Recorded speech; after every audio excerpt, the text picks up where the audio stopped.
Gas সংকট না কাটায় এখনও বন্ধ অনেক ফিলিং স্টেশন। কোথাও কোথাও স্বল্প চাপের গ্যাস সরবরাহের চেষ্টা চলছে, তবে দীর্ঘ ভোগান্তিতে ক্ষোভ বাড়ছে যানবাহন চালকদের।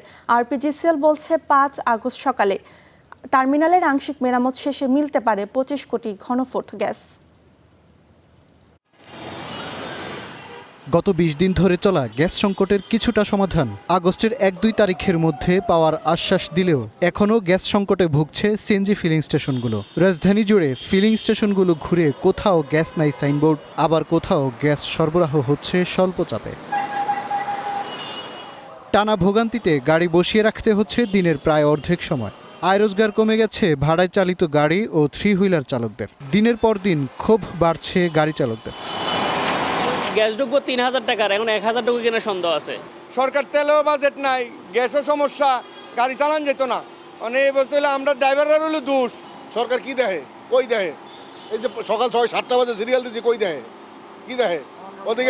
ওদিকে দেখো চাকরি করি এক হুমকির উপরে আছি। আইতে আর না আইতেই মনে করেন সব কিছুর দাম বাড়াইয়া দিছে। অনা আবার এটা নাটক শুরু হয়েছে, পেট্রোল নাইলে বাইরের আসছিল, পেট্রোল বাড়াইছে। এক চামচে এলপির দাম বাড়াইয়া লাইছে ৩৫ টাকা লিটারে।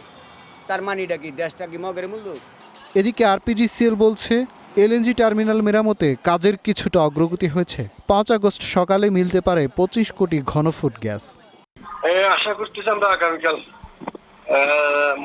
মর্নিং একটা সুখবর দিতে পারবো, আশা করি।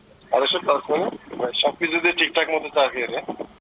এদিকে দীর্ঘদিন সংকট সমাধান না হওয়ায় এলএনজি টার্মিনাল মেরামত করে স্বাভাবিক অবস্থায় ফেরানো যাবে কিনা সেটি নিয়েও শঙ্কা জানিয়েছেন বিশেষজ্ঞরাও। মাজহার মাহবুব, স্টার নিউজ, ঢাকা।